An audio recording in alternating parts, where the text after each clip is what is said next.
साथ wing commander Vyomika Singh आज आपको 6 से 7 मई 2025 की रात 1:05 से 1:30 बजे के बीच भारतीय सशस्त्र बलों द्वारा अंजाम दिए गए ऑपरेशन सिंदूर के बारे में जानकारी देंगे। ऑपरेशन सिंदूर 22 अप्रैल को पहलगाम में हुए विभत्स आतंकवादी हमले के शिकार मासूम नागरिकों व उनके परिवारों को न्याय देने के लिए लॉन्च किया गया था। इस कार्रवाई में 9 टेररिस्ट कैंप्स को टारगेट किया गया और पूरी तरह से इसे बर्बाद किया गया। पाकिस्तान में पिछले 3 दशकों से टेरर इंफ्रास्ट्रक्चर का निर्माण हो रहा है। इसमें recruitment, indoctrination centres, training areas व लॉन्च पैड शामिल थे, जो पाकिस्तान और पाक अधिकृत जम्मू कश्मीर POJK दोनों में फैले हैं। Operation Sindoor was launched by Indian Armed Forces to deliver justice to the victims of Pahalgam terror attack and their families. 9 terrorist camps were targeted and successfully destroyed. Over the last 3 decades, Pakistan has systematically built terror infrastructure. It is a complex web of recruitment and indoctrination centers, training areas for initial and refresher courses, and launch pads for handlers. These camps are located both in Pakistan as well as Pakistan occupied Jammu and Kashmir areas. Some of the well-known training camps are located, as you can see on the screen. They are distributed from Savai Nala in the north, counting to approximately 21, ending at Bhagalpur to the south. इन लक्ष्यों का चयन विश्वसनीय intelligence सूचनाओं के आधार पर हुआ ताकि आतंक गतिविधियों की रीढ़ तोड़ी जा सके और यह खास ध्यान दिया गया कि निर्दोष नागरिकों और सिविलियन इंस्टॉलेशन को नुकसान न पहुंचे। The selection of these targets for Operation Sindoor was based on credible intelligence inputs and role of these facilities in perpetrating the terror activities. The locations were so selected to avoid damage to civilian infrastructures and loss of any civilian lives. This was done with due diligence, and the camps selected for targeting and their engagement will now be shown to you one by one. POJK के target आपको बताना चाहूंगी।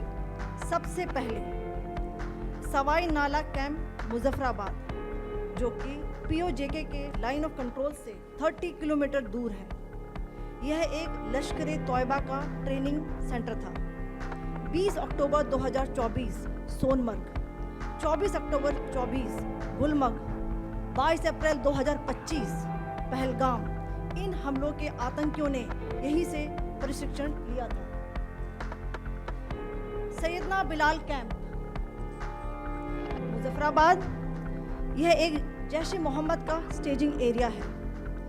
यह हथियार, विस्फोटक और जंगल survival training का केंद्र भी था।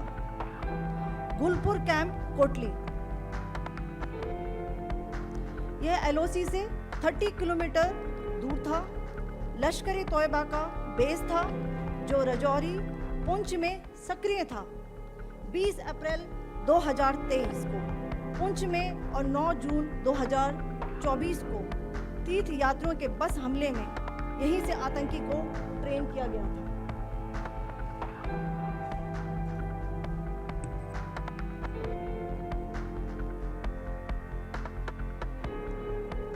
बरनाला कैंप भिंबर, ये LOC से 9 किलोमीटर दूर है।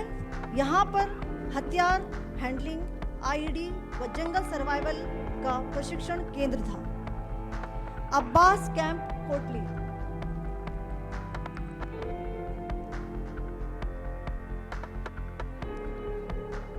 यह LOC से 13 किलोमीटर दूर है।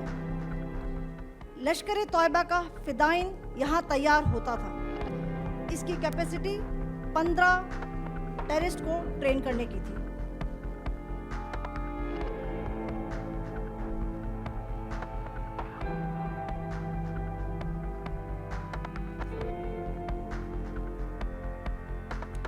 अब मैं मैं पाकिस्तान के अंदर के टारगेट से अवगत कराना चाहूंगी। पहला, सर्जिकल कैंप सियालकोट।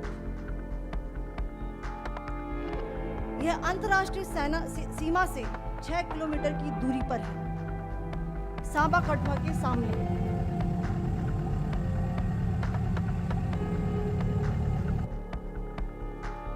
मार्च 2025 में जम्मू एंड कश्मीर पुलिस के 4 जवानों की जो हत्या की गई थी, उन आतंकवादियों को इसी जगह पर ट्रेन किया गया था। दूसरा, महमूना जाया कैंप सियालकोट। यह 18 से 12 किलोमीटर आईबी से दूर था। हिजबुल मुजाहिदीन का बहुत बड़ा कैंप था। ये कठुआ जम्मू क्षेत्र में आतंक फैलाने का नियंत्रण केंद्र था। पठानकोट एयरफोर्स बेस पर किया गया हमला भी इसी कैंप से प्लान और डायरेक्ट किया गया था। मरकज ताइबा मुरीद के, यह आईबी से 18 से 25 किलोमीटर दूरी पर है। 2008 के मुंबई हमले के आतंकी भी यहीं से प्रशिक्षित हुए थे। अजमल कसब व डेविड हेडली भी यहाँ ट्रेन हुए थे।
मरकज सुभान अल्लाह भावलपुर, ये इंटरनेशनल बाउंड्री से 100 किलोमीटर दूर है। जैश ए मोहम्मद का मुख्यालय था।